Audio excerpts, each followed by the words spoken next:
ಮೂಲಭೂತವಾಗಿ ವೀರಶೈವ ಸಿದ್ಧಾಂತ ಗೋತ್ರ ಪರಿಶೋಧಿ ಅದು. ಅದರಿಂದ ವೀರಶೈವ ಅನ್ನೋದನ್ನು ಏನು ಸ್ವಲ್ಪ ಹೇಳಬೇಕಾ ಬರ್ತದಲ್ಲ. ವಿ ಅಂದರೆ ಶಿವ ಜೀವೈಕ್ಯ ವಿದ್ಯೆಯಲ್ಲಿ ಯಾರು ರಮಿಸ್ತಾರೋ ಅವರು ವೀರಶೈವ, ಅಂದರೆ ಅದರಲ್ಲಿ ತೊಡಗಿರ್ತಕ್ಕಂಥವ್ರು. ಭಾರತೀಯ ಸಾಂಸ್ಕೃತಿಕ ಪರಂಪರೆಯಲ್ಲಿ ಏನಾಗ್ತದೆ, ಅತಿ ಪ್ರಾಚೀನವಾಗಿ ಋಷಿವಂಶ ಮತ್ತು ಗಣವಂಶಗಳು ಕಾಣಿಬರ್ತವೆ. ಅಲ್ಲಿ ಕಶ್ಯಪ, ಋಷಿವಂಶದಲ್ಲಿ ಕಶ್ಯಪ, ಭಾರದ್ವಾಜ, ಗೌತಮ, ಜಮದಗ್ನಿ, ಅತ್ರಿ, ವಸಿಷ್ಠ, ಅಗಸ್ತ್ಯ ಮೊದಲಾದ ಋಷಿವಂಶದಲ್ಲಿ ಜನಿಸಿದಂಥವರಿದ್ದಾರೆ. ಅವರ ಋಷಿವಂಶಜರು ಅಂತ ಹೇಳ್ತಕ್ಕಂಥದ್ದು. ಆದರೆ ಈ ಋಷಿಗಳು ಇವರೆಲ್ಲ ಋಷಿವಂಶಕರೆಲ್ಲ ಬ್ರಹ್ಮ ಸೃಷ್ಟಿಗೆ ಸೇರಿದಂಥವರು.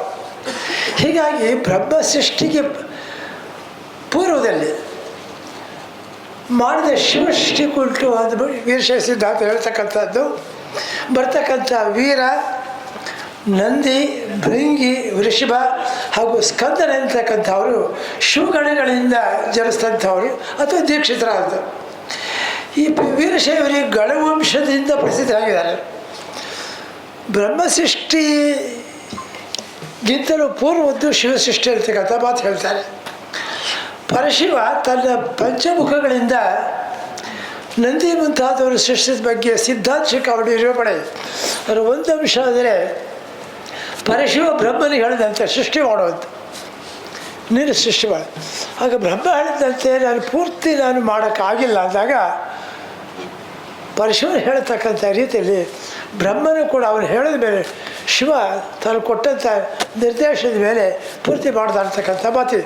ಆದರೆ ಅದಕ್ಕೆ ವಾಸುದೇವ ಸಂಪತ್ತಿಯನ್ನು ಕೂಡ ಶಿವ ಸೃಷ್ಟಿ ಬ್ರಹ್ಮ ಮಾಡಿದ ಮೇಲೆ ಶಿವ ಒಪ್ಕೊಳ್ಳೋದು ವಾಸ ಅಂದರೆ ಹರಿಹರ ಸಾಮರಸ್ಯ ಆದಿಯಿಂದಲೇ ನಮ್ಮಲ್ಲಿ ಭಾರತೀಯ ಸಂಸ್ಕೃತಿಯಲ್ಲಿ ಇದೆ ಅನ್ನತಕ್ಕಂಥ ಮಾತನ್ನು ನಾವು ಗಮನಿಸಬೇಕಾಗ್ತದೆ.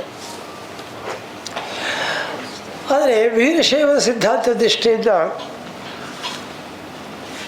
ಇದು ಆಗಮಗಳ ಮೇಲೆ ಅವಲಂಬಿತವಾದಂಥದ್ದು. ಹಾಗಾಗಿ ಆಗಮ ಅಂತಕ್ಕಂಥ ಶಬ್ದನೇ ಕೂಡ ಅದರ ತಂತ್ರ ಸಮುಚ್ಚಯದ ರೀತಿಯ ಅದರ ನಿರ್ವಚನ ಅನ್ನತಕ್ಕಂಥ ಉಪಸರ್ಗ ಮತ್ತು ಗಮ್ ಅನ್ನತಕ್ಕಂಥ ಧಾತುವಿನಿಂದ ನಿಷ್ಪನ್ನವಾಗಿದೆ. ಗತಿ ಎಂಬ ಅರ್ಥವನ್ನು ಕೊಡ್ತಕ್ಕಂಥ ಎಲ್ಲ ಧಾತುಗಳು ಜ್ಞಾನ ಎಂಬ ಅರ್ಥವನ್ನು ಕೊಡ್ತವೆ. ಗಮ್ ಧಾತುವಿನ ಪೂರ್ಣ ಜ್ಞಾನ, ಪವಿತ್ರ ಜ್ಞಾನ, ಅಪೌರುಷೇಯ ಯಾವ ಜ್ಞಾನದಿಂದ ಎಲ್ಲ ತಿಳಿಯುತ್ತೋ ಅದನ್ನು ಆಗಮ ಅಂತಕ್ಕಂಥ ವ್ಯಾಖ್ಯಾನ ಮಾಡಿದ್ವಿ.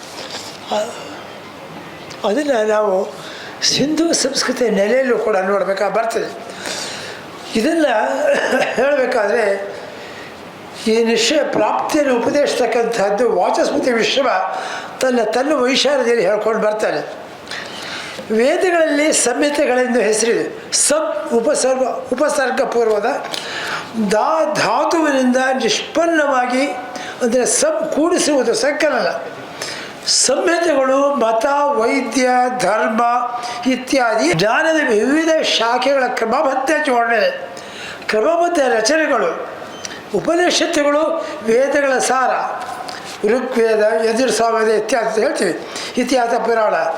ಉಪನಿಷತ್ತುಗಳ ಶ್ಲೋಕಗಳನ್ನು, ಸೂತ್ರಗಳು, ಎಲ್ಲ ವ್ಯಾಖ್ಯಾನಗಳು ದಿವ್ಯ ಪುರುಷನ ವಿಸರವಾಗಿದೆ.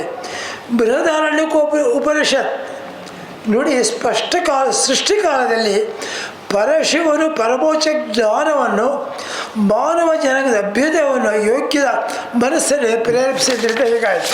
ಇದನ್ನು ಸಿಂಧು ಸಂಸ್ಕೃತಿಯಲ್ಲಿ ಯಾವ ಸ್ವರೂಪದಲ್ಲಿ ಇರ್ತಕ್ಕಂಥ ಸ್ವಲ್ಪ ನೋಡೋಣ. ಮೊಟ್ಟ ಮೊದಲು ಜಗತ್ತಿಗೆ ಶಿವಲಿಂಗದ ಕಲ್ಪನೆ ಕೊಟ್ಟದ್ದೇ ಸಿಂಧು ಸಂಸ್ಕೃತಿ. ಯೋಗಾಸನ ಶಿವರುದ್ರ, ಇದರಲ್ಲಿ ಅವರ ಶಿರದಲ್ಲಿ ನೋಡಿ ನೀವು ಅರಿತಕ್ಕಂಥ ಆಕೃತಿ ಅದಕ್ಕೆ ತ್ರಿಶೂಲದ ಆಕೃತಿ ಅಲ್ಲ, ಕೇವಲ ಮಧ್ಯೆ ಇರ್ತಕ್ಕಂಥದ್ದು ಶಿವಲಿಂಗ ಊರ್ಧ್ವಲಿಂಗದ ಒಂದು ಸ್ವರೂಪ, ಛತ್ರಾಕಾರದ ಸ್ವರೂಪ. ಮತ್ತು ಈ ಸಂಸ್ಕೃತಿ ಅರಳಿದ್ದಲ್ಲಿ ಪ್ರಜ್ಞಾನದಿ ಪ್ರದೇಶದ ಹರಪ್ಪನೆಲೆ. ಹರಪ್ಪನ ಶಬ್ದ ಬಿಡಿಸಿ ಹರ ಪ್ಲಸ್ ಅಪ್ಪ. ಆರ್ಯಾನಿಕ ಅಯ್ಯ ಅನ್ನೋದು ಕನ್ನಡ ಶಬ್ದ ತದ್ಭವ, ಅದರ ಅಪ್ಪ ಕನ್ನಡ ಪದ ಅನ್ನತಕ್ಕಂಥ ಮಾತು ಬರ್ತೀವಿ. ಕರ್ನಾಟಕದಿಂದ ಹರಪ್ಪ ಶಬ್ದಕ್ಕೆ ಇದು ಚಿನ್ನ ಹೋಗ್ತಿತ್ತು. ಮತ್ತು ಬೆಲುಚಿಸ ಬ್ರಾಹಿ ಭಾಷೆಯಲ್ಲಿ ಕನ್ನಡ ಮತ್ತು ಗೊಂಡಿ ಶಬ್ದಗಳಿವೆ ಅಂತಕ್ಕಂಥ ಮಾತು ಹೇಳ್ತಾರೆ. ಹೀಗಾಗಿ ಅಪ್ಪ ಅಂತಕ್ಕಂಥ ಶಬ್ದ ಕನ್ನಡದ ಸ್ಥಳನಾಮ ಬರೋದಕ್ಕೆ ಬಹುಶಃ ಸಿಂಧೂ ಸಂಸ್ಕೃತಿಯಲ್ಲಿ ಕನ್ನಡದ ಕಾಣಿಕೆಯೂ ಇರತಕ್ಕಂಥ ಸಾಧ್ಯತೆ ನಾವು ಪರಿಶೀಲಿಸ್ಬೋದು. ಅದು ಬಂಜ ಶಿವಲಿಂಗದ ಬಾಣ ಭಾಗ, ಮಧ್ಯ ಭಾಗ, ಅದು ಬಾಣ ಅಂತೀವಿ, ನಾವು ರುದ್ರ ಭಾಗ ಅಂತಾರೆ ಕೂಡ ಹೇಳ್ತೀವಿ. ಅದು ಸುತ್ತ ಇರತಕ್ಕಂಥದ್ದು ಜಲಹರಿ. ನಾವು ಶಿವಲಿಂಗದ ಯಾವುದನ್ನು ನೋಡ್ತೀವಿ? ರುದ್ರ ಭಾಗ ನೋಡ್ತೀವಿ, ಅಂದರೆ ಬಾಣ ಭಾಗವಲ್ಲ. ಮತ್ತು ವಿಷ್ಣು ಭಾಗ ಜಲಹರಿ. ಈ ವಿಷ್ಣು ಭಾಗ ಮತ್ತು ರುದ್ರ ಭಾಗ ಸೇರಿ ಇರ್ತಕ್ಕಂಥದ್ದು ಇದಿಲ್ಲ, ಇದು ಇವೆರಡು ಇರ್ತಕ್ಕಂಥ ಶಿವಲಿಂಗ. ಇಡೀ ಜಗತ್ತಿಗೆ ಈ ಪರಿಕಲ್ಪನೆ ಕೊಟ್ಟಿದ್ದು ನಮ್ಮ ಸಿಂಧೂ ಸಂಸ್ಕೃತಿಯ ಈ ಶಿವಲಿಂಗ ರುದ್ರಭಾಗ ಇರ್ತಕ್ಕಂಥದ್ದು. ಇದು ನಾವು ದೇವಸ್ಥಾನಗಳಲ್ಲಿ ನೋಡಿ ಜಲಹರಿ ಅಂತ ಹೇಳ್ತೀವಿ. ಜಲಹರಿ ಹೋಗ್ತಕ್ಕಂಥದ್ದು ಮಧ್ಯೆ ಇರ್ತಕ್ಕಂಥ ಶಿವಲಿಂಗ ರುದ್ರಭಾಗ ಕೂಡ ನಾವು ಹೇಳ್ತೀವಿ. ಹೀಗಾಗಿ ಈ ಶಿವಲಿಂಗದ ಸ್ತ್ರೀ ಮತ್ತು ಪುರುಷ ಎರಡರ ಸಂಯೋಗ ಇದೆ ಅಂತಕ್ಕಂಥದ್ದು.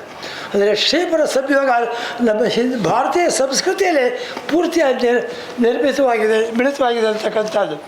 ಇದಕ್ಕೆ ನಮ್ಮ ಜಚನಿಯವರು ನಡುಮಾವಡಿ ಪೀಠದ ಶ್ರೀಶೈಲ ಜಗದ್ಗುರು ಅಂತ ಜಚನಿಯವರು ಸಿಂಧೂ ಸಂಸ್ಕೃತಿ ಕಂಡು ಬರ್ತಕ್ಕಂಥ ಇದಕ್ಕೆ ಬಾಳಾಕ್ಷಸಿದ್ಧಿಯ ಮುನಿವರಣ್ಯ ಸಿಂಧೂ ಸಂಸ್ಕೃತಿ ಜೀವನಾದರ್ಶ ಪ್ರತಿಭೆ, ಇದನ್ನು ಅವರು ರುದ್ರ ಅನ್ನೋ ಮಾತನ್ನು ಹೇಳ್ತಾರೆ.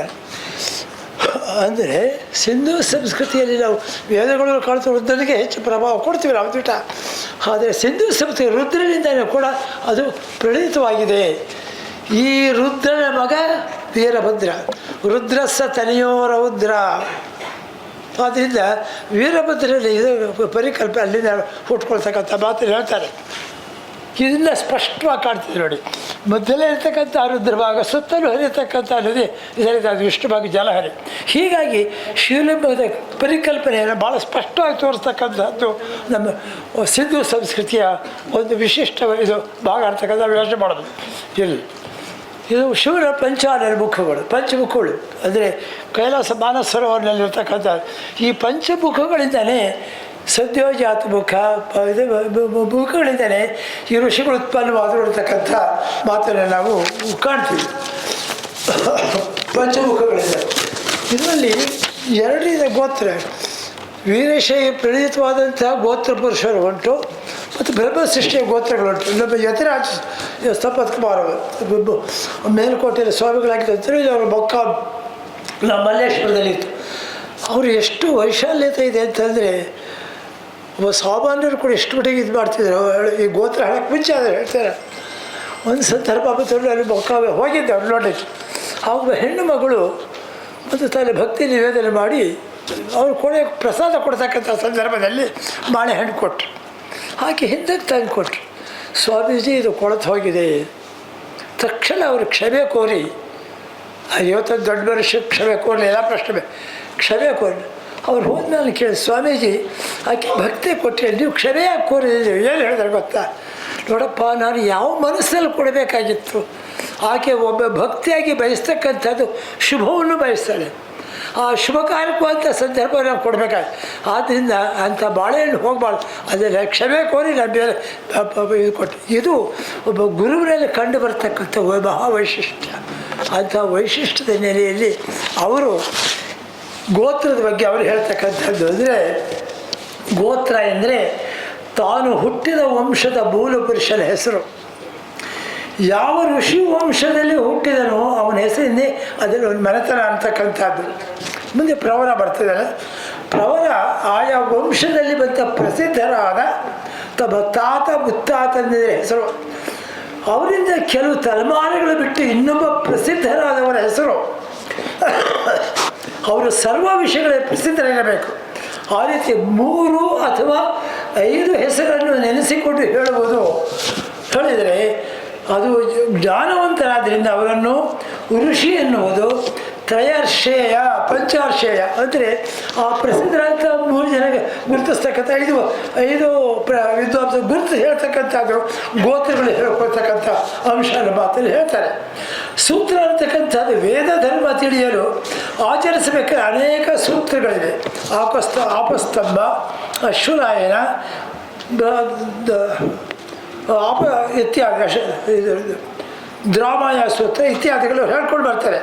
ಹೀಗೆ ಗೋತ್ರ ಸೂತ್ರಗಳನ್ನು ಆಧಾರಗಳನ್ನು ನಮ್ಮ ಸಂಸ್ಕೃತಿ ಹಿನ್ನೆಲೆಯಲ್ಲಿ ಮೊದಲಿಂದ ಬಂದಿರತಕ್ಕಂಥ ಇದನ್ನು ಈ ಗೋತ್ರ ಋಷಿಗಳ ಆವಿರ್ಭಾವವನ್ನು ಚತುರ್ಮುಖ ಬ್ರಹ್ಮನಿಂದ ಪರಂಪರೆಯಾಗಿ ಬಂತು ಅನ್ನೋ ಮಾತ್ರ. ಆ 7 ಋಷಿಗಳಿಂದ ಯಾವುದು ಭೃಗು, ಅಂಗಿರಸ, ಮರೀಚ, ಅತ್ರಿ ಇತ್ಯಾದಿ.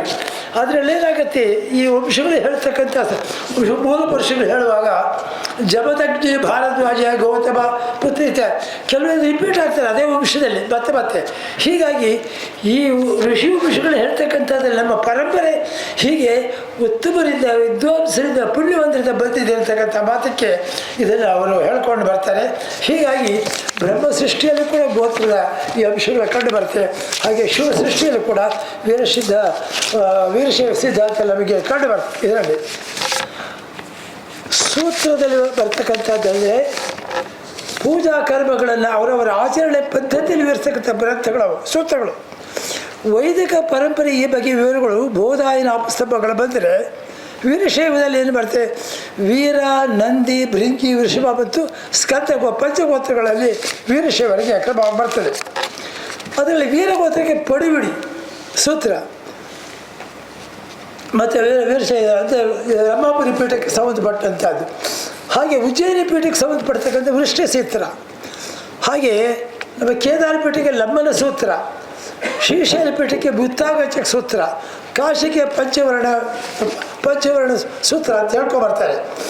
ಆದರೆ ಪಾಶುಪತ ಆಗಮದ ರೀತಿ ಏನಾಗುತ್ತೆ ವೀರಗೋತ್ರ ಅಂದರೆ ನಮ್ಮ ರಮಾಪುರಿ ಪೀಠದ್ದು. ಇದರ ಇನ್ನೊಂದು ಅಂಶ ಅಂದರೆ ನಾನು ಕೊಡಗಿನಲ್ಲಿ ಕಂಡುಹಿಡಿದಂಥ ಒಂದು ಶಾಸ್ತ್ರದಲ್ಲಿ ಗೋಪತಿ ಕೋಕ್ಷ ಅಂತ ಹೇಳ್ಕೊಂಡು ಕೊನೆಗೆ ಭದ್ರಗೋತ್ರ ಶಿಕ್ಷಣ ಅಂತಾರೆ. ಅಂದರೆ ಭದ್ರಗೋತ್ರ ಬೇರೆ ಕಡೆಯವರು ಹೇಳಿಲ್ಲ, ಆದರೆ ವೀರಗೋತ್ರಕ್ಕೆ ಭದ್ರಗೋತ್ರ ಅಂತ ಹೇಳಿರಬೇಕು ಅನ್ನೋದು ಕೂಡ ನಾವು ಯೋಚನೆ ಮಾಡೋಕ್ಕೆ ಬರ್ತದೆ. ಯಾಕೆಂದರೆ ರಮಾಪುರಿ ಪೀಠಕ್ಕೆ ಅವರೇ ಗೋತ್ರ ಪುರುಷ, ಹಾಗಾಗಿ ಭದ್ರಗೋತ್ರ ಅಂತಕ್ಕಂಥ ಕೂಡ ಇನ್ನೊಂದು ಹೆಸರು ರಮಾಪುರಿ ವೀರಗೋತ್ರಕ್ಕೆ ಆಗಿರ್ತಕ್ಕಂಥ ಸಂದರ್ಭ ನಾವು ಬರ್ತದೆ. ಮತ್ತು ಎಮ್ ಜಿ ನಂಜನಗೂಡು ಹೇಳ್ತಕೊಳ್ತಾ ಈ ಸೂತ್ರಗಳ ಬಗ್ಗೆ ಹೇಳ್ತಾ ಪ್ರತಿಯೊಂದು ಸೂತ್ರಕ್ಕೂ ಅವರವರದೇ ಅಂತ ಕ್ರಮವಾದಂಥ ಅದು ಕ್ರಮವಾಗಿ ಕ್ರಾಮಿಕ ಆಗಮ, ದೀಪ ಆಗಮ, ವಿಜಯ ಆಗಮ ಇತ್ಯಾದಿ ಆಗಮಗಳು ಅವುಗಳಿಗೆ ಪೋಷಣೆ ಕೊಡ್ತವೆ. ಸಾಮಾನ್ಯ ವೀರಶೈವ ಲಕ್ಷಣಗಳನ್ನು ಹೇಳ್ತಕ್ಕಂಥದ್ರಲ್ಲಿ ಸೂಕ್ಷ್ಮಕ್ರಮ ಗೋತ್ರದ ಬಗ್ಗೆ ಹೀಗೆ ಹೇಳುತ್ತೆ. ಗೋತ್ರಂಚ ಶಿವಗೋತ್ರಂ ನಾಮಾಪಿ ಶಿವನಾಮಾಪಿ ಚ ಸದಾಶಿವವು ಚ ಇತರೆ ಬಾಂಧವಾ ಶಿವಕರ್ಣ ಶಿವಕಿಂಕರ. ಅಂದರೆ ಗೋತ್ರವು ಶಿವಗೋತ್ರ, ನಾಮವು ಶಿವನಾಮ, ಪಾರ್ವತಿ ಪರಮೇಶ್ವರರು ತಂದೆ ತಾಯಿಗಳು ಮತ್ತು ಶಿವಭಕ್ತರು ಬಂಧುಗಳು. ಅಂದರೆ ವೀರಶೈವ ಗೋತ್ರ ಪುರುಷರು ವೀರ, ನಂದಿ, ಭೃಂಗಿ, ವೃಷಭ, ಸ್ಕಂದರು ಶಿವನ ಅಂಶಗಳಿಂದ ಅದರಲ್ಲಿ ಶಿವಗೋತ್ರ ಇರ್ತಕ್ಕಂಥ ಸೂಕ್ಷ್ಮವಾಗಿ ಹೇಳಿದೆ. ಹೀಗೆ ಬಹುಶಃ ವೀರಶೈವ ಶಬ್ದ ಶಿವಗೋತ್ರ ಎಂಬ ಪೂರ್ತಿ ಇದರಿಂದ ಕೂಡ ನಮಗೆ ಶಿವಗೋಣ ಗಣವಂಶದಲ್ಲಿ ಕಂಡು ಬರುತ್ತೆ ಅನ್ನೋದು ಗಮನಿಸಬೇಕು. ನಂತರ ಬ್ರಹ್ಮನು ಅದನ್ನು ಹೇಳಿದ್ದಾರೆ, ಮೊದಲೇ ಹೇಳಿದ್ದೀನಿ, ಜಗತ್ತಲ್ಲಿ ಸೃಷ್ಟಿ ಮಾಡಬೇಕಾದ್ರೆ ಶಿವನಿಂದ ಪಡ್ಕೊಂಡು ಅನ್ನೋದು ಮಾತು ಈಗ ಹೇಳಿ.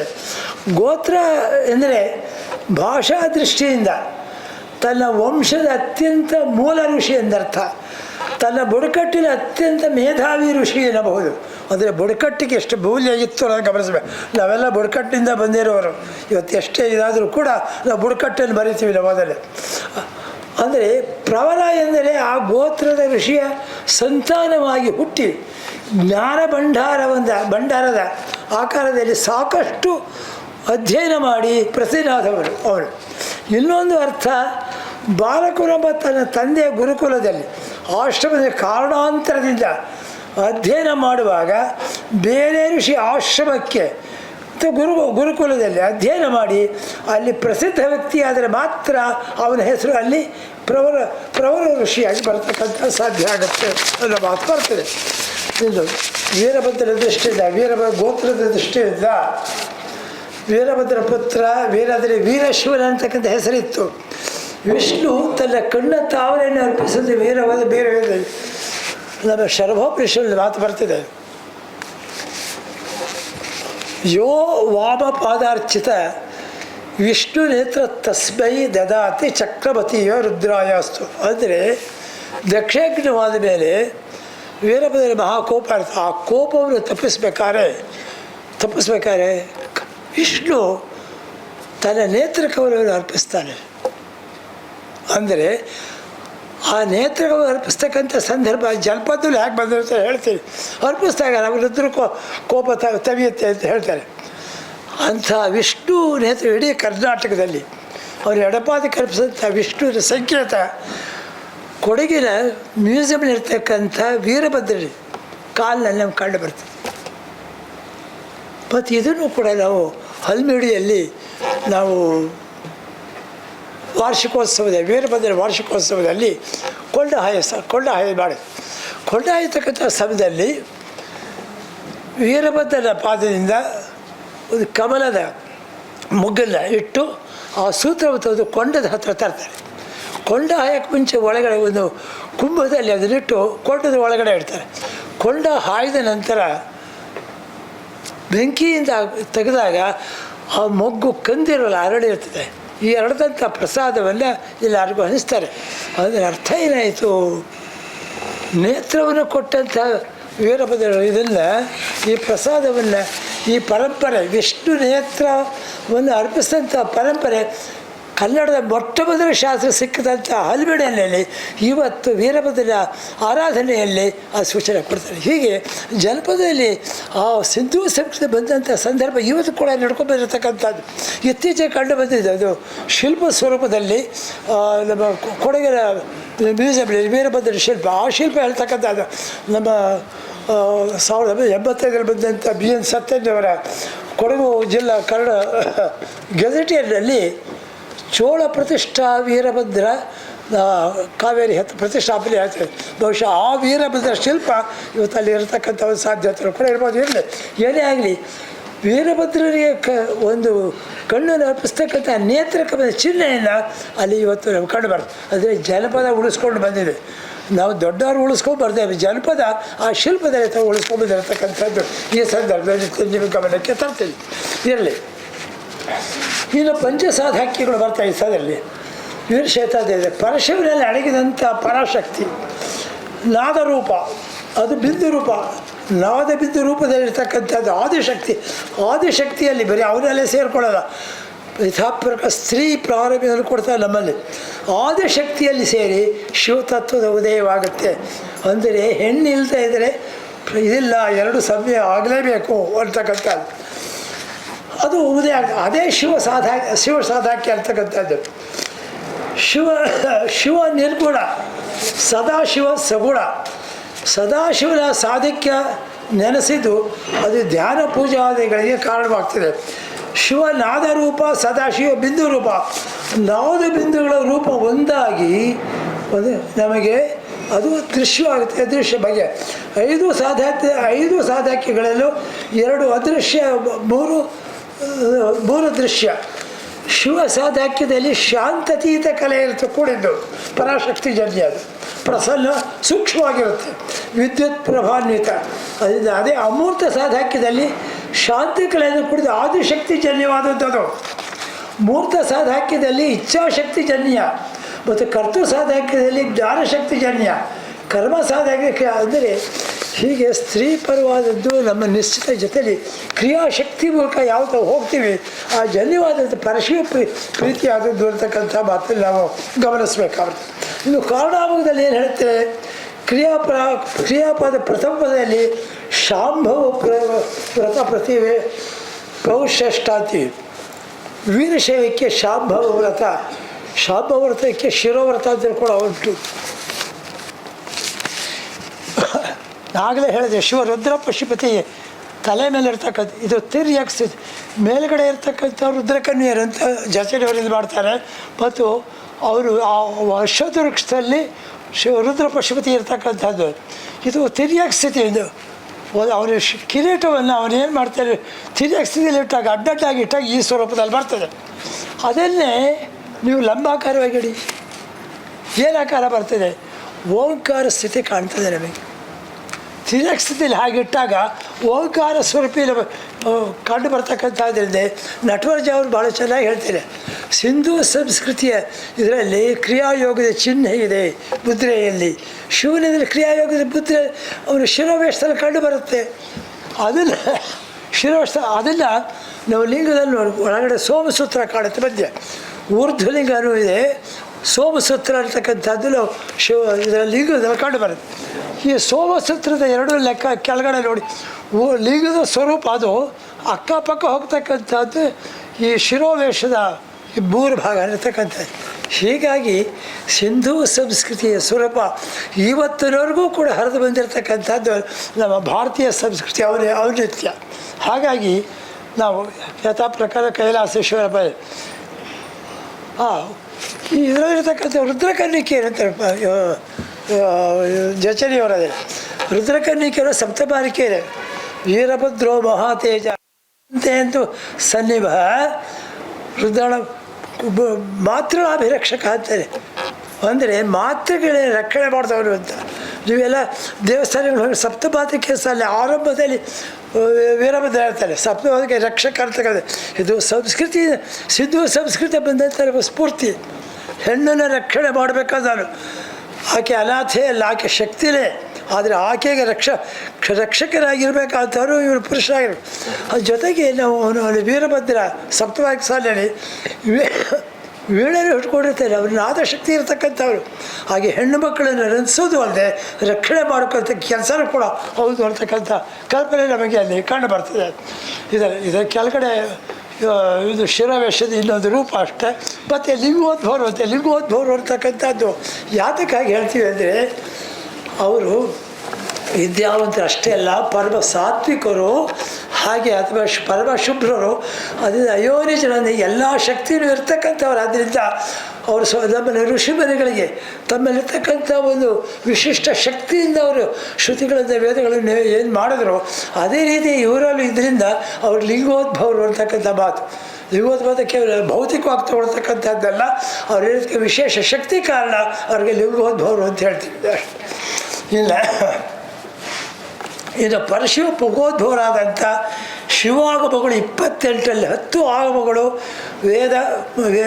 ವೇದಗಳಿರ್ತಕ್ಕಂಥದ್ದು ಮತ್ತು 18 ಈ 18ರ ಸಂಖ್ಯೆಯಲ್ಲಿ ಗಮನಿಸಬೇಕಲ್ಲ ಮೇಲೆ ನಮ್ಮ ತಮಿಳುನಾಡು ಮತ್ತು ಕೇರಳ ಗ್ರಂಥಗಳು, ಸಂಶೋಧನಾ ಗ್ರಂಥಗಳು ಒಂದು ಹೇಳ್ತೇವೆ. ಅಗಸ್ತ್ಯ ಕ್ರಿಸ್ತಪೂರ್ವ 1075ರಲ್ಲಿ 18 ಜನ ವೆಲಿಯರನ್ನ ಗಂಗಾ ತೀರದ ಪಶ್ಚಿಮ ಘಟ್ಟಗಳೇ ಬರ್ತಾನೆ. ವೆಲಿಯರ ಕುಟುಂಬಗಳು ಅವ್ರ ಜೊತೆ ಕುರುಬರ ಮೂಲ ಪುರುಷರ ಅಂತ 60 ಬುಡಕಟ್ಟುಗಳ ಕರ್ಕೊಂಡು ಬರ್ತಾನೆ. ಅವರು ಗ್ರಾಮ ಪುರೋಹಿತರ ಕಾಲಕ್ಕೆ ಈ 18 ಕುಟುಂಬಗಳು ವೆಲಿಯರು ಬಂದಿರಲ್ಲ, ಅವರಲ್ಲಿ ಸಣ್ಣ ಸಣ್ಣ ರಾಜ್ಯಗಳು ಕಟ್ಟಿ ಅಗಸ್ತ್ಯ. ಆ ಕಾಲಕ್ಕೆ ನೀವು ಕುಂಬಾರಿಕೆ ಇದೆಲ್ಲ ವರ್ಣ ವ್ಯವಸ್ಥೆ ಬೇರೆ, ಜಾತಿ ಪದ್ಧತಿ ಬೇರೆ. ಅವರು ಕಸಬದ ದೃಷ್ಟಿಯಿಂದ ಹೇಳ್ತಕ್ಕಂಥದ್ದು ಎಲ್ಲರೂ ಮಾಡ್ತಿದ್ದಾರೆ ಕಸಬನ್ನ. ಯಾರು ಬೇಕಾದ್ರೆ ಕಸಬ ಮಾಡ್ತಕ್ಕಂಥವ್ರು ಬೇರೆ ಇದಕ್ಕೆ ಹೋಗ್ಬೋದಾಯಿತು. ಜನಕಾಯ ಇವರು ಹೇಳ್ತೀವಿ ನಾವು, ಜನಕಾಯ ಯಾರು ಕ್ಷತ್ರಿಯ, ಅವನು ಕೃಷಿ ಮಾಡ್ದ. ಒಂದು ಕೆಟ್ಟ ಕಥೆ ರಾಮಾಯಣದ ಸೇರಿಸಿ ತಂಬು ಉದಯ ಆಯ್ತು, ತಪಸ್ಸು ಮಾಡ್ತೀವಿ ಶೂದ್ರ ಅಂತ ಕೆಟ್ಟ ಕಥೆ. ರಾಮ ಅಂತ ಕೆಲಸ ಮಾಡ್ತಾನೆ ಅವನು. ಹಾಗಾದ್ರೆ ಜನಕ ಕೃಷಿ ಮಾಡ್ದ. ಯಾಕೆ ಕೃಷಿ ಮಾಡ್ದ? ಋಷಿಯಾಗಿ ವಿಶ್ವಾಮಿತ್ರರಾಗಿ ತಪಸ್ಸು ಮಾಡ್ದ. ಯಾರೋ ಮಧ್ಯ ಸೇರ್ಸಕ್ಕಂಥ ಕಥೆಗಳು ಇರಲಿ. ಹಾಗೆ ವರ್ಣವ್ಯವಸ್ಥೆ ಪರಸ್ಪರ ವಿನಿಮಯಗಳು ಇರ್ತಿತ್ತು. ಹಾಗೆ ಅಂಥ ಇದರ ಸಂದರ್ಭದಲ್ಲಿ ನಮಗೆ ಕಾಣ್ತಕ್ಕಂಥದ್ದು ಇದು ಪರಶಿವ ಇರ್ತಕ್ಕಂಥ ಅಂಶಗಳನ್ನು ನಾವು ಗಮನಿಸ್ಬೇಕಾಗ್ತದೆ. ಇರಲಿ. ಹೀಗೆ ಪರಶುರ ಸದ್ಯೋಜಾತ ವಾಮದೇವ ಅಘೋರ ತತ್ಪುರುಷ ಮತ್ತು ಈಶಾನ್ಯ ಮುಖಗಳಲ್ಲಿ ಈಗ ವೀರಶೈವದ ಪರಿಕಲ್ಪನೆ ಹೆಚ್ಚು ಬರ್ತದೆ. ಏಕಾಕ್ಷರ ದ್ವತ್ಯಕ್ಷರ 2 ಅಕ್ಷರ, ದ್ವಯಾಕ್ಷರ, ತ್ರಕ್ಷರ, ಚತುರಕ್ಷರ, ಪಂಚಾಕ್ಷರ.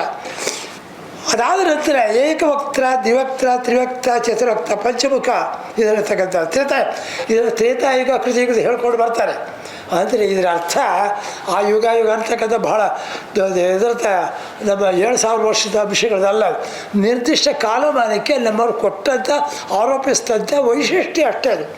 ಅದಾದ ಮೇಲೆ ಮುಂದೆ ಇದರ ದ್ವಾಪರಯುಗಕ್ಕೆ ಬರ್ತಕ್ಕಂಥದ್ದೆಲ್ಲ ರೇಣಿಕ, ದಾರುಕ, ಶಂಕುಕರ್ಣ, ಧೇನುಕರ್ಣ, ವಿಶ್ವಕರ್ಣ 5 ಪಂಚಪೀಠಗಳಿದೆ, ಪಂಚಾಚಾರ್ಯದಲ್ಲಿ ಬರ್ತಕ್ಕಂಥದ್ದು.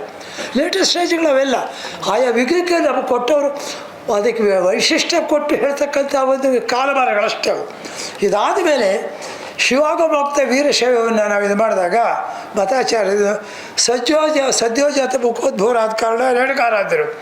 ಬಡಿ ವೀರ ಗೊತ್ತ ಹೇಳ್ತಕ್ಕಂಥವರು ರಂಭಾಪುರಿ ಬಿಡ್ತಕ್ಕಂಥದ್ದು, ಅವ್ರಿಗೆ ಅತಿವರ್ಣ ಇದೆ, ಏಕಾಕ್ಷರ ಪ್ರವರ ಇದೆ, ಅಶ್ವತ್ಥ ದಂಡ ಅವ್ರಿಗೆ ಅದಕ್ಕೂ ಹೇಳ್ತಾರೆ.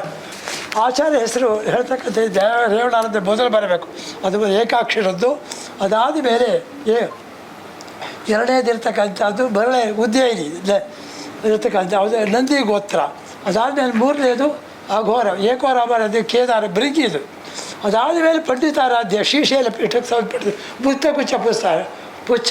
ಅದಾದಮೇಲೆ ವಿಶ್ವರಾಧ್ಯ ಕಾಶಿ ಈಶಾನ್ಮುಖ, ಪರಶುರ ಈಶಾನ್ಮುಖದ ಮೇಲೆ ಕಾಶಿ ಇರ್ತಕ್ಕಂಥದ್ದು. ಸೊ ಇವುಗಳ ವೈಶಿಷ್ಟ್ಯ ಏನು ಈ ಗೋತ್ರದ್ದು? ಯಾತಕ್ಕೋಸ್ಕರ ಲಂಬನ ಸೂತ್ರ, ಮುಕ್ತ ಗೋತ್ರ, ವೃಷ್ಟಿ, ಪಡಿಬಡಿ, ಪಂಚವರ್ಣ ಇದು ಯಾತಕ್ಕೆ ಬಂತು ಅಂತಕ್ಕಂಥದ್ದನ್ನ ಹೇಳ್ತೀವಿ. ಅದು ಭಾಳ ವೈಶಿಷ್ಟ್ಯಪೂರ್ಣವಾಗಿರೋದ್ರಿಂದ ಅದು ಹೇಳ್ತೀನಿ.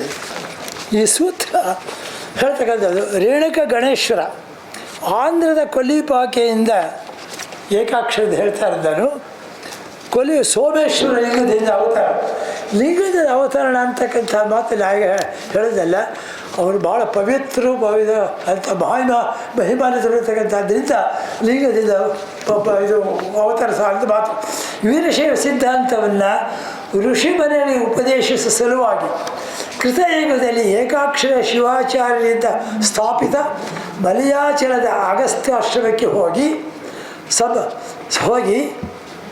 ಅಗಸ್ತ್ಯನಿಂದ ಸತ್ಕಾರ ಪಡೆದು ಪ್ರಾರ್ಥಿಸಿದ ಅಗಸ್ತ್ಯ ಸತ್ಕಾರ ಪಡೆದವರು ತ್ರಿವಿಧ ದೀಕ್ಷೆ ಕೊಟ್ಟ ಶಿವಾದ್ವೈತ ಸೂತ್ರರೂಪ ಅವ್ರು ಹೇಳ್ತಾರೆ. ಶಿವಾದ್ವೈತ ಸೂತ್ರರೂಪರು ಹೇಳೋದ್ರಿಂದ ಆ ಪರಮ ಪದವಿಗೆ ಸಾಧನವಾದದ್ದು ಪಡಿಬಿಡಿ ಅಂದರೆ ಪದವಿಡಿ. ಅಂದರೆ ಪದ ಅಂದರೆ ಯಾವ ಸ್ಥಳಕ್ಕೆ ನಾವು ಮತ್ತೆ ಹಿಂತಿರುಗೋಕ್ಕೆ ಆಗೋದಿಲ್ವೋ ಬರೋದಿಲ್ವೋ ಅದೇ ಶ್ರೇಷ್ಠವಾದಂಥ ಪದ ಎಂದು ಕರೆಯೋದು ಇದೆಯಲ್ಲ. ವಿಧಿ ಅಂದರೆ ಶಿವನ ಆದೇಶ ಹಾಗಾಗಿತ್ತು. ಆ ಪರಮ ಪದವನ್ನು ಗಳಿಸುವ ಸಾಧನವೇ ಪದ ವಿಧಿ. ಅದಕ್ಕೋಸ್ಕರ ಅದು ಪದವಿಡಿ ಸೂತ್ರ ಇರ್ತಕ್ಕಂಥದ್ದು ಕೇಳ್ತಾರೆ. ಎರಡನೇದು ಉಜ್ಜಯಿನಿ, ಬಳ್ಳಾರಿ ಹೇಳ್ತೀವಿ. ಉಜ್ಜಯಿನಿಗೆ ಅದೇ ಹೇಳ್ತಾರೆ. ಇದಕ್ಕೆ ಮರಣ ಸಿದ್ಧ ಉಜ್ಜಯಿನಿದು ಇನ್ನೊಂದು ವಿಶಿಷ್ಟ ಹೇಳ್ತೇನೆ. ಇದು ದಾರ್ಕಾಚಾರ್ಯರು ಇದಕ್ಕೆ ಆಚಾರ್ಯ ಸದ್ಧರ್ಮ ಪೀಠ ದದೀಚಿ ಮಹರ್ಷಿ ಇವರಿಗೆ ಬೋಧಿಸಂತೆ ವಷ್ಟಿ ಸೂತ್ರ ಇದನ್ನು ಪಡೆದಿದ್ದಾರೆ. ನೈಮಿಷಾರಣ್ಯದ ದದೀಚಿ ಆಶ್ರಮಕ್ಕೆ ಇವರು ಆಗಮಿಸಿ ದಾರ್ಕಾಚಾರ್ಯ ಆಗಮಿಸಿ ದೀಕ್ಷಾ ಸಂಸ್ಕಾರ ನೀಡಿ ಪುಷ್ಟಿ ಅಂದರೆ ಮಳೆ ಕೃಷಿಗೆ ಜೀವಿಗಳಿಗೆ ಜೀವನಕ್ಕೆ ಆಧಾರವಾದಂಥದ್ದು ಅನ್ನದಾನ ಜಲದಾನದ ಮಹತ್ವ ನಿರೂಪಿಸುತ್ತಾರೆ. ಜೀವಾತ್ಮನ ಹುಟ್ಟು ಸಾವು ಮೋಕ್ಷ ಸ್ವರೂಪವನ್ನು ಧಾರಕರಿಂದ ಆಲಿಸಿ ದದೀಚಿ ವೃಷ್ಟಿ ಸೂತ್ರದ ಮೂಲಕ ಜೀವಾತ್ಮರ ಅಧೋಗತಿ, ಶಿವಾನುಗ್ರಹ, ಸದ್ಗತಿ, ಚಿತ್ತಭ್ರಮೆ ಇತ್ಯಾದಿಗಳನ್ನು ಇದು ಮಾಡಿದ್ದರಿಂದ ಧಾರಕರು ವೃತಾಸುರ ಸಂಹಾರ ಮಾಡಿ ಮಳೆಯನ್ನು ನಿರ್ಮಾಣ ಮಾಡಿ ಈ ಕಾರಣದಿಂದ ಅವರಿಗೆ ಅದನ್ನು ಅನ್ನದಾನದ ಕಾರಣ.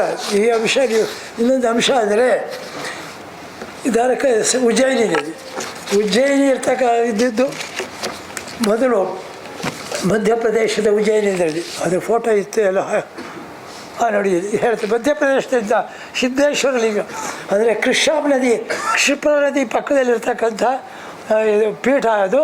ಇದು ಸಿದ್ದೇಶ್ವರ ಲಿಂಗ ಹಿಂದುಗಡೆ ಇದರಲ್ಲಿ ಮಿಥಿಕ್ ಸೊಸೈಟಿ 1904 ಉಜ್ಜಯಿನಿ ಕ್ಷೇತ್ರ ಕಾರ್ಯಕ್ಕೆ ಕಳಿಸಿದಂಥ ಸಂದರ್ಭದಲ್ಲಿ ಇಲ್ಲಿ ಗಮನಿಸಿದಂಥದ್ದು. ಈ ಉಜ್ಜಯಿನಿ ಪೀಠದ ರಕ್ಷಣೆ ಮಧ್ಯ ಅವರಲ್ಲಿರ್ತಕ್ಕಂಥ ರಾಜನಿಂದ ಅವರಿಗೆ ತೊಂದರೆ ಆಗಲಾಗಿ ಕರ್ನಾಟಕಕ್ಕೆ ಅವರು 15ನೇ ಶತಮಾನ ಬರ್ತಾರೆ, ಅಲ್ಲಿ ವಲಸೆ ಬರ್ತಾರೆ. ಈ ಪೀಠದ ವೈಶಿಷ್ಟ್ಯ ಅಂತಕ್ಕಂಥದ್ದು ವೃಷ್ಟಿ ಸೂತ್ರ ಅಂದರೆ ಜಲಸಂವರ್ಧನೆ ಮಾಡತಕ್ಕಂಥದ್ದು. ಅದರ ಸಂಕೇತವಾಗಿ ಇವತ್ತಿಗೆ ವೃಷ್ಟಿ ಸೂತ್ರದಲ್ಲಿ ಏನು ಮಾಡ್ತಾರೆ, ವಾರ್ಷಿಕವಾಗಿ ತೈಲಾಭಿಷೇಕ ಅಂತ ಚಿಕ್ಕರ ಕಣ್ಣಿ ಸೇವೆ ಅಂತ ಮಾಡ್ತಾರೆ ವಾರ್ಷಿಕವಾಗಿ. ಯಾಕೆ ಚಿಕ್ಕರ ಕಣ್ಣಿ ಸೇವೆ ಅಂದರೆ ಏನು, ತೈಲಕ್ಕೆ ಏನಾಗುತ್ತೆ, ಅಲ್ಲಿರ್ತಕ್ಕಂಥ ರಾಜ ಸಿದ್ದೇಶ್ವರ ಅವರು ತಪಸ್ಸು ಮಾಡ್ತಾ ಇರ್ತಕ್ಕಂಥ ಸಮಯದಲ್ಲಿ ಬಾಣ ಬಿಡ್ತಾರೆ, ಅದು ರಕ್ತ ತಾಗಿಬಿಡುತ್ತೆ, ಅವ್ರು ಶಾಪ ಕೊಡ್ತಾರೆ. ಆ ಶಾಪ ತೆಗೆಯೋದಕ್ಕೋಸ್ಕರ ಅವನೇನು ಮಾಡ್ತಾರೆ, ತೈಲ ಹಚ್ತಾನೆ, ಅವ್ರು ಹೇಳಿ ಒಪ್ಪಿಸ್ತಾರೆ. ಹಾಗಾಗಿ ಅವ್ರು ಪ್ರತಿನಿತ್ಯ ಶಿಖರಕ್ಕೆ ತೈಲ ಇವತ್ತು ಕೂಡ ವರ್ಷದಲ್ಲಿ ಅರ್ಪಿಸ್ತಾರೆ. ಅದಕ್ಕೆ ಚಿಕ್ಕರ ಕಡ್ಡಿ ಸೇವೆ ಅಂತ ಹೇಳ್ತಾರೆ. ಇವತ್ತು ಕೂಡ ಜನ ಅಲ್ಲಿ ಹೋಗ್ತಾರೆ. ಇದರ ಇನ್ನೊಂದು ವೈಶಿಷ್ಟ್ಯ ಅಂದರೆ ಆ ತೈಲಕ್ಕೆ ಏನು ಅರ್ಪಿಸ್ತಾರೆ ಶಿಖರಕ್ಕೆ, ರೈತರು ಹೋಗಿ ಬೀಜಗಳನ್ನು ಅರ್ಪಿಸ್ತಾರೆ, ಬೆಳೆಸಿದ್ದಾರೆ. ಬೀಜ ಅರ್ಪಿಸಿದ ಮೇಲೆ ಏನಾಗುತ್ತೆ, ಬೀಜ ಎಲ್ಲ ವಿವಿಧ ರೈತಗಳು ಅರ್ಪಿಸಿದಾಗ ಆ ಪ್ರಸಾದ ತೊಗೊಂಡೋಗ್ತಾರೆ. ಅಂದರೆ ಬೀಜ ವಿನಿಮಯ ದೃಷ್ಟಿ ಸೈಂಟಿಫಿಕ್ಕಾಗಿ ವೈಜ್ಞಾನಿಕವಾಗಿ ನಮಗೆ ಸಾಲ ಕಂಡು ಬರುತ್ತೆ. ಒಂದು ನಿಷ್ಠ ಆಚಾರ ಪಾರಂಪರಿಕವಾಗಿದ್ದರೂ ಕೂಡ ಬೀಜ ವಿನಿಮಯವಾಗಿರ್ತಕ್ಕಂಥ ಇದನ್ನು ತಗೊಂಡು ರೈತರು ತಮ್ಮ ಬೆಳೆಯಲ್ಲಿಡ್ತಾರೆ. ಹೀಗಾಗಿ ಒಂದು ಸಂಸ್ಕೃತಿಯ ಒಂದು ನಿರ್ದಿಷ್ಟ ವೈಜ್ಞಾನಿಕ ನೆಲೆ ಇವತ್ತು ಆಧುನಿಕ ಕಾಲಕ್ಕೂ ಕೂಡ ಎಷ್ಟು ಸೂಕ್ತವಾಗಿದೆ ಅಂತಕ್ಕಂಥದ್ದನ್ನು ನಾವಿಲ್ಲಿ ಗಮನಿಸಬೇಕಾಗ್ತದೆ. ಇದಾದ ಮೇಲೆ ಮುಂದೆದು ಘಂಟಾಕರ್ಣ ಶಿವಾಚಾರ್ಯ ವ್ಯಾಸಮುನೀಶ್ವರಿಗೆ ಲಂಬನ ಸೂತ್ರ ಪ್ರದಾನ ಮಾಡ್ತಾ ಅವರು ದ್ರಾಕ್ಷಾರಾಮ ಕ್ಷೇತ್ರದ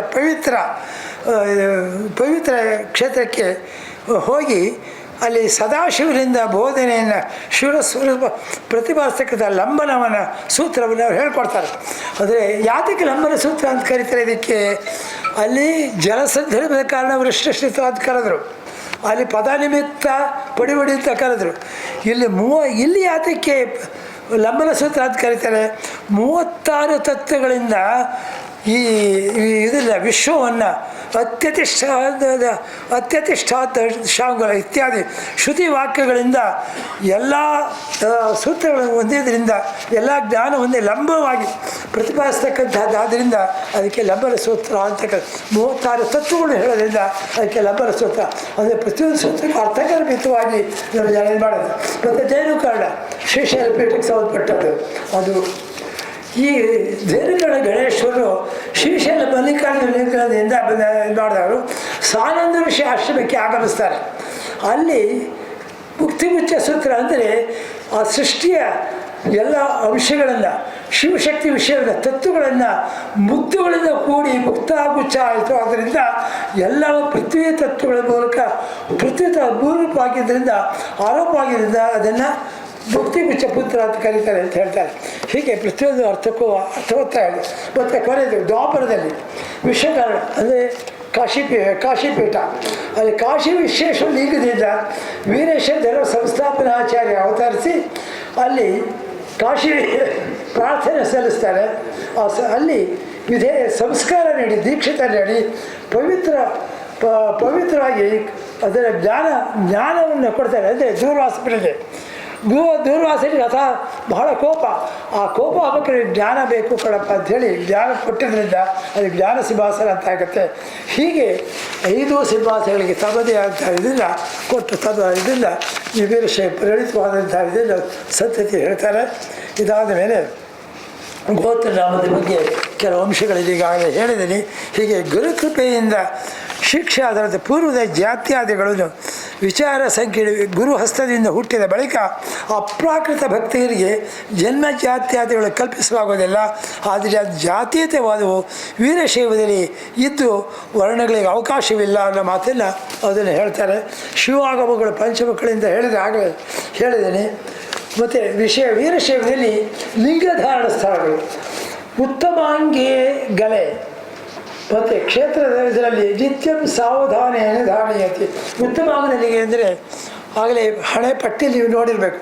ಹಣೆ ಪಟ್ಟಿಯಲ್ಲಿ ಬಹುಶಃ ರುದ್ರದೇವರು ಇದರಲ್ಲಿ ಲಿಂಗ ಇತ್ತು ಅಂತಕ್ಕಂಥ ಇದನ್ನು ವೀರಶೈವರಲ್ಲಿ ಶಿರದಲ್ಲಿ ಮತ್ತು ಕಂಕಳಿನಲ್ಲಿ ಎದೆಯಲ್ಲಿ ಇದನ್ನು ಧರಿಸ್ಕೊಳ್ತಕ್ಕಂಥ ಇದನ್ನು ಹೇಳ್ತಾ ಇದರಲ್ಲೂ ಕೂಡ ಲಿಂಗಧಾರಣ ಸ್ಥಾನಗಳೆಲ್ಲ ಇದು ಮಾಡ್ತಾರೆ. ಹೀಗಾಗಿ ವೀರಶೈವದ ಆಧಾರ ಗ್ರಂಥ ದರ್ಶನವೆಂದರೆ ಸೂಕ್ಷ್ಮಗಮ ಎಂದು ಹೇಳಬೇಕು. ಹಿಂದೂ ಸಂಸ್ಕೃತಿಗೆ ಮೂಲವಾದಂಥ ಸಿಂಧೂ ತೀರದ ಉತ್ಖನನ ದೊರೆತಂಥ ಹರಪ್ಪ ಮಹಿದಾವರು ದೊರೆತಂಥ ಇದರಲ್ಲಿ ಚಿತ್ರನಾದ ಪಶುಪತಿಯ ರುದ್ರನಲ್ಲದೆ ಶಿವನಲ್ಲ. ಶ್ರೀರುದ್ರನು ಸೈನ್ಯ ಸಂಸ್ಕೃತಿ ರೂಪಿಸಿದ ಮಹಾಪುರುಷ, ತೇಜಸ್ವಿ ಪುರುಷ. ಅಂತಾಗಿ ಆತನ ಆರಾಧನೆಯಲ್ಲಿ ಪ್ರಚುರವಾಗಿತ್ತು. ಪಶುಪತಿ ರುದ್ರನೆಂದೇ ಹೆಸರಾದ ಪಶುಪತಿ ಮತ್ತು ಲಿಂಗ ಸಂಸ್ಕೃತಿಯನ್ನು ವೀರಶೈವಕ್ಕೂ ಷಟ್ಸ್ಥಲಕ್ಕೂ ಲಿಂಗ ತತ್ವಕ್ಕೂ ಮೂಲವಾಗಿರುವುದು. ಅಂತಾಗಿ ಸಿದ್ಧಾಂತ ಶಿಖಾಮಣಿ ಪಶುಪತಿ ಸಾರವಾಗಿದೆ. ಶ್ರೀ ಜಸಣಿಯವರು ಹೇಳ್ತಾರೆ, ಏಕೋ ರುದ್ರ ಪರಂಜ್ಯೋತಿ ಪರಮಾತ್ಮ ಸನಾತನ ಪುರುಷ ಶಾಶ್ವತ ಸ್ಥಾಣುರುದ್ರ ರೇತಕ ಎಂಬ ಕವಿ. ಶ್ರೀರುದ್ರ ಅದ್ವಿತೀಯ ಪರಮಚೇತನ ಸನಾತನ ಸ್ಥಾಣು. ಇದು ಮೂವರು ತಾಯಿ ಮತ್ತು ಮೂವರು ಕಂಡೋಳವರು. ಆದ್ದರಿಂದ ಅಂಬಾ ಪರ ಆದವ್ಯ ಎಂಬುದಾಗಿ ಆತನ ಹೆಸರು. ಹೀಗಾಗಿ ವಿವಿಧ ಸ್ಥಾನಗಳಿಂದ ವೀರಶೈವದಲ್ಲಿಂಥ ವೈಶಿಷ್ಟ್ಯಗಳನ್ನು ನಾವು ಕಂಡು ಬರ್ತೀವಿ. ಇಂಥ ವಿಶಿಷ್ಟ ಸಂದರ್ಭಗಳಿಂದ ನಾವು ಸಿದ್ಧ ಸಂಸ್ಕೃತಿಯಿಂದ ಬಂದು ಇವತ್ತಿನ ಪರಿಸ್ಥಿತಿಗೆ ಅನುಗುಣವಾಗಿ ನಡ್ಕೊಂಡು ಬರ್ತಾಯಿದ್ದೆ. ವೀರಭದ್ರ ಸಂದರ್ಭದಲ್ಲೂ ಕೂಡ ಹೇಗೆ ಹೇಳಿದರೆ ಕಂಡಂದಿರಬಹುದು ಮತ್ತು ಹಲವೆಡೆ ಶಾಸ್ತ್ರದಿರಬಹುದು. ವೀರಭದ್ರ ವಿಶಿಷ್ಟವಾಗಿ ಇಂಥ ಆಚರಣೆಗಳು ನಡೆದು ತನ್ನದೇ ಆದಂಥ ಇದನ್ನು ಇಡೀ ಕರ್ನಾಟಕದಲ್ಲಿ ಈ ವೀರಗೋತ್ರದ ಸಿದ್ಧಿಪುರುಷರಾಗಿ ವೀರಭದ್ರ ಎಲ್ಲ ಕಡೆಯಲ್ಲೂ ಕೂಡ ತನ್ನ ಪ್ರಭಾವನೆ ಬೀರಿದ್ದಾನೆ.